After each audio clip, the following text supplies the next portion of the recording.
Start. Supreme court की 5 सदस्यीय संवैधानिक पीठ ने नागरिकता कानून की धारा 6A को वैधानिक करार देकर 1985 में राजीव गांधी सरकार और अखिल असम छात्र संघ के बीच हुए समझौते को लागू करने का मार्ग प्रशस्त कर दिया। इस समझौते के तहत नागरिकता कानून में धारा 6A जोड़कर यह व्यवस्था की गई थी कि 25 मार्च 1971 के पहले बांग्लादेश से आए लोगों को नागरिकता दी जाएगी। इसके पहले यह तिथि 1 जनवरी 1966 थी।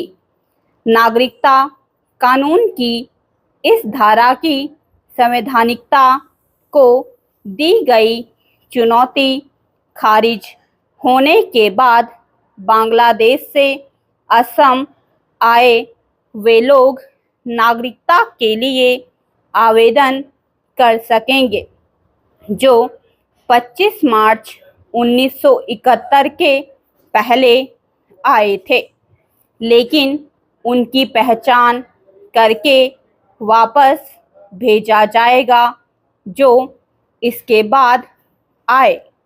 यह एक कठिन कार्य है क्योंकि उनकी संख्या लाखों में है और उनकी पहचान करना भले आसान हो, लेकिन उन्हें वापस भेजना मुश्किल है। ऐसे लोगों को तभी वापस भेजा जा सकता है जब बांग्लादेश उन्हें लेने को तैयार हो। यह स्पष्ट ही है कि इनमें से बांग्लादेश के अल्पसंख्यक हिंदू, बौद्ध आदि तो वापस जाने के लिए तैयार होने वाले नहीं।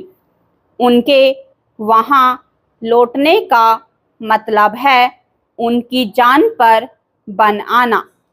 अब तो इसकी आशंका और भी बढ़ गई है क्योंकि बांग्लादेश में शेख हसीना सरकार के तख्ता पलट के बाद वहां इस्लामी कट्टरता कई अधिक बढ़ गई है और अल्पसंख्यकों का जीना दूभर हो गया है। सौभाग्य से इन्हें नागरिकता कानून में किए गए उस संशोधन का सहारा मिलेगा जिसमें कहा गया है कि 31 दिसंबर 2014 के पहले बांग्लादेश, पाकिस्तान और अफगानिस्तान से भारत आए अल्पसंख्यकों को नागरिकता प्रदान की जाएगी। असम में कुछ लोग 1966 से 1971 के बीच बांग्लादेश से आए लोगों को नागरिकता देने के पक्ष में इसलिए नहीं क्योंकि इससे राज्य का जनसांख्यिकीय संतुलन बिगड़ने का खतरा है।